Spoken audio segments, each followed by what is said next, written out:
Kalispera, everybody. It's a great pleasure to be here. It's an even greater pleasure not to be talking about Brexit.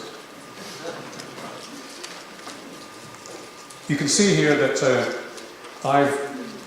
go back to that. I think when we talk about reconciling North and South, that's only a small part of the picture, as the Minister just said to us, because we also have to consider East, Northwest, creditors, debtors, and many other cleavages which influence the way things are going. Now, part of the background to this is that we're seeing new approaches emerging towards European integration. John challenged us to mention Emmanuel Macron. I think that Macron is one of those who is coming up with new ideas in this. But it's under challenge for different reasons. One is that Macron's approach is to say the old approach to European integration, which is everybody does everything, no longer works. We need instead to go for this differentiated approach under which some go forward, some stay where they are, some may even retreat. And that contrasts with what Jean-Claude Juncker is saying, which is that he believes everybody must go forward still at the same pace. He's very resistant, possibly because of his position as European Commission President, to the idea that some can go forward and others lag behind. Add to this what's happening with political parties. There's so many traditional parties being either supplanted or marginalised by new entrants. Just consider what happened to PASOK, what happened to the Parti Socialiste in France. These are great transitions that are taking place. These newcomers change the story quite a lot. And in addition to this, we see in many countries social groups saying enough. Too much has been landed in our plates. We want to resist this.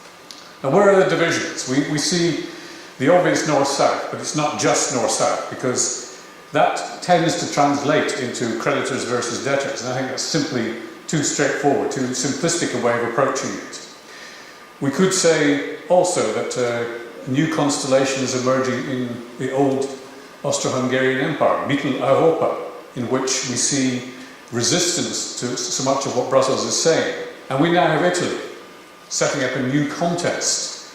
I would argue that what Salvini has been trying to do in relation to the European Commission is to say, I'm fighting against you, rather than using you to help me in the way that previous Italian politicians are doing. But the double contest that the Italians are now facing is one between the Italian level and the European level, but quite another one between Italy and the markets. And this triangular approach is going to be quite testing for the way the euro itself evolves. We often talk about winners and losers, but here again, I think it's too simplistic. It's a crude way of trying to portray what's happening with globalization as well as with European integration. And what seems to have changed instead is people are being defined much more by their identity, what groups they belong to. It's no longer left and right in European politics. It's, I'm in this group, you're in that group, therefore we oppose you and you oppose us. We haven't really come to terms with how this feeds into the way we do things. What's causing this? Well, in part, it's at European level, particularly around the Eurozone, no one has yet come up with the correct way of reconciling the control of risks, the reduction of risks, which was mentioned in previous sessions in relation to banking union, but also in relation to fiscal policy, with the necessity in any kind of currency union of pooling risk. Which comes first? That's the crucial question, because if you're a German, you say, until you control risks, there is no chance that I'm going to share the risk with you. If you're an Italian, you say, the best thing is for us to start sharing the risks now, thereby we can diminish the risks. And that contest is one which has no easy resolution to it. Elites have lost contact. They don't represent their people in the way they used to. They don't lead their people in the way they used to, which is one of the themes of this particular panel, leadership. The EU itself is increasingly being beaten up in political dialogue with so many countries, not just mine, saying the EU is bad, everything the EU does is wrong, it's the problem, not the solution. And in some senses, the EU is responsible for this itself. I've been checking my Greek language. Hubris is a very famous Greek word, and we know that the gods decreed that hubris would lead to nemesis. And this is a fear that the European level has at the present. This means, and here the Minister said that he struggled to define solutions. We need to search for solutions, and in particular, in the forthcoming European elections and the reconfiguration of the institutions that will occur with a new Commission presidency, a new new President of the European Council, we need to start thinking about the following things.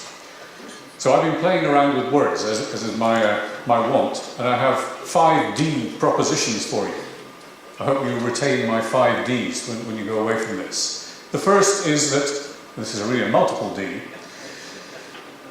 we have divisions, we have diversity, we have divergence in Europe, and we need to diminish these divisions and divergences.